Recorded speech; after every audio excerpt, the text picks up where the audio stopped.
තෙරුවන් සරණයි.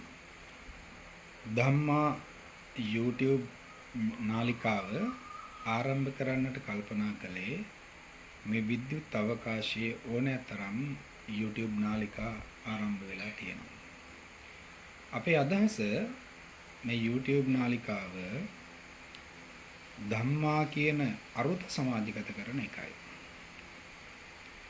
ලෞතර බුදුබණ ටික ඒ වගේ මේ බුදුබණවල හුරුවෙන් ආරෙන් ගොඩ නැගුණු සිංහල බෞද්ධ ජන සංස්කෘතිය සමාජගත කරන එකයි. විශේෂයෙන්ම බෞද්ධයෙක් වෙන්න පුළුවන්කමක් ඇත්තේ නැහැ ਵਿਚාරයෙන් කෙනෙකුට.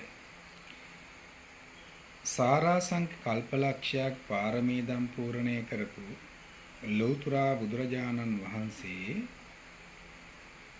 දතයුතු තාක් සියල්ල පරෝපදේශයන්ගෙන් තොරව තමන් වහන්සේ විසින්ම අවබෝධ කරගෙන තමයි සම්මා සම්බුද්ධත්වයේ ලබන්නේ.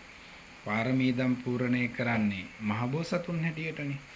මේ මහබෝසතාණන් වහන්සේ දතයුතු තාක් සියල්ල පරෝපදේශයන්ගෙන් තොරව තමන් වහන්සේ විසින්ම අවබෝධ කරගෙන තමයි සම්මා සම්බුද්ධ වෙන්නේ.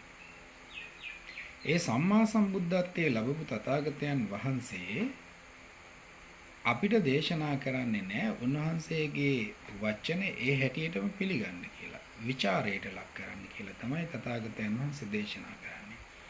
එක පැත්තක අවිචාරවත් මිනිස්සු ධර්මය විකෘති කරන්නට භාවිත කරන්නෙම ඒ ශාස්ත්‍රෝ නිදහස දෝ කියලා අපිට හිතෙනවා.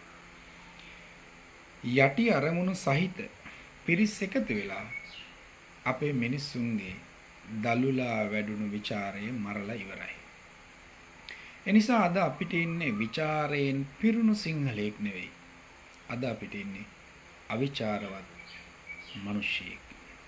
අතරම ඔහු සිංහලෙක් ප්‍රකාශ කිරීමටවත් විතකදී හිත මැලි වෙන බව ප්‍රකාශ කිරීම නොසුදුසුයයි මම කල්පනා කරන්නේ නැහැ.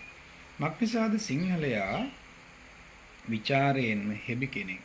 ඉතිහාසයේ පුරාවටම ගොඩ නැගුණු නානාවිධ අභියෝගයන් සිංහලයන් ජයගත්තෙම ඒ ਵਿਚාරයත් එක්කයි. එනිසා අපේ අරමුණ ධම්මා YouTube නාලිකාව තුලදී ධර්මයේ, සංස්කෘතිය, දේශපාලනයේ, සමාජයේ මේ සියල්ල පිළිබඳව ඔබත් එක්ක අදහස් ප්‍රකාශ කරන එකයි. එහිදී කිසිදු පක්ෂපාත වේදයක් හෝ වෙනයම් අරමුණක් මත කරපින්නාගෙන ක්‍රියා නොකරන බව ප්‍රකාශ කරන්නට ඕන. අප දක්වන අදහස් වලට નિરර්ථකව වෛරී සහගතව ප්‍රකාශයක් සිද්ධ කරනවා නම් හැබැයිම අවිචාරවත් කෙනෙක්. ඕනෑතරම් විචාරවත් ප්‍රතිතර්ක ප්‍රතිඅදහස් කොට නගමින් හොඳ සංවාදාත්මක ජන සමාජයක් නිර්මාණය කරගන්නට ඔබත් කොටස්කරුවෙක් වෙන්න.